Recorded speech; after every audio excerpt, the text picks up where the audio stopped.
Memahami keterbatasan akal. Assalamualaikum warahmatullahi wabarakatuh. Saudaraku. Berkata Al-Imam Asy-Syafi'i rahimahullah. Sebagaimana mata memiliki keterbatasan yang ia pasti berhenti padanya, maka akal juga memiliki keterbatasan yang ia harus berhenti padanya. Adabus Syafi'i. Sangat benar apa yang dinyatakan oleh Al-Imam Asy-Syafi'i di atas. Masing-masing dari kita telah merasakan keterbatasan mata kita. Bagaimana ketika di malam hari ketika tiba-tiba listrik padam? Itulah keterbatasan mata kita. Seketika itu pula kita tidak bisa melihat apapun. Demikianlah ketika mata tidak mendapatkan cahaya. Tidak bisa melihat apapun. Ketika ada setitik cahaya ia bisa melihat dengan remang-remang. Demikian pula halnya dengan akal manusia. Sebagaimana tubuh manusia yang serba terbatas, akal juga memiliki keterbatasan yang ia harus berhenti ketika itu. Sebagai bukti terbatasnya akal, adakah orang yang bisa menjelaskan di mana ruhnya? Atau seperti apa ruhnya? Dan mereka bertanya kepadamu tentang ruh. Katakanlah, ruh itu termasuk perintah Rabbku. Dan tidaklah kamu diberi pengetahuan melainkan sedikit.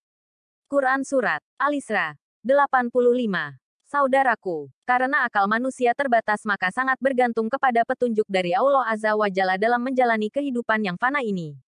Ketika tidak mendapatkan cahaya dan rahmat dari Allah Azza wa Jalla, ia akan berjalan dengan serampangan.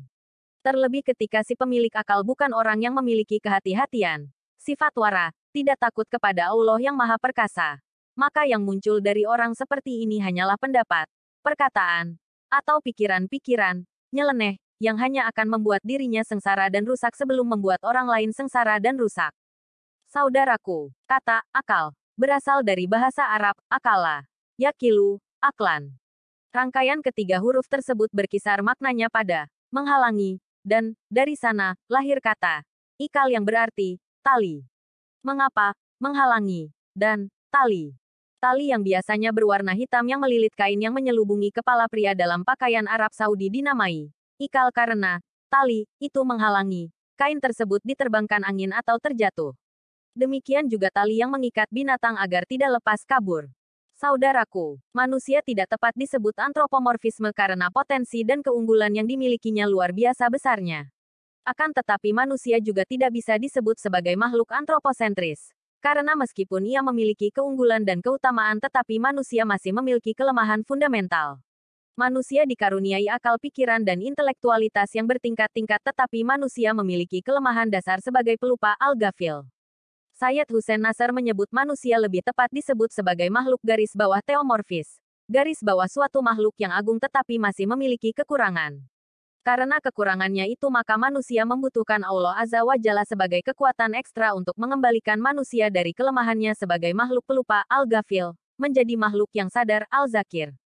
Manusia sebagai makhluk teomorfi tidak sepantasnya bisa berperilaku sombong, angkuh, dan ujub.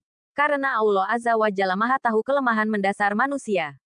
Sebaliknya manusia juga tidak bisa bersikap pesimistik dan underconfidence karena satu-satunya makhluk yang mendapatkan kepercayaan dan kelebihan begitu besar dari Allah Azza wa Jalla.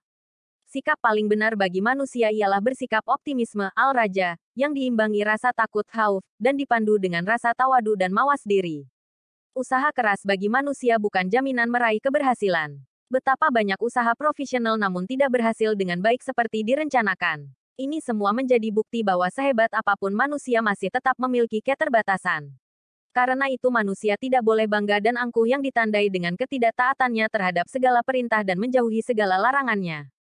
Saudaraku, ketahuilah bahwa akal adalah syarat agar seseorang bisa memahami sesuatu, sehingga membuat amalan menjadi baik dan sempurna. Oleh karena itu, akal yang baik saja yang bisa mendapatkan garis bawah taklif garis bawah beban syariat, sehingga orang gila yang tidak berakal tidak mendapat perintah salat dan puasa. Seseorang yang tidak memiliki akal adalah keadaan yang serba penuh kekurangan.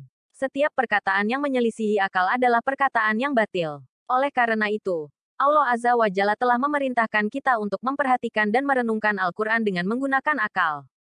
Maka apakah mereka tidak memperhatikan Al-Quran? Quran Surat Muhammad 24.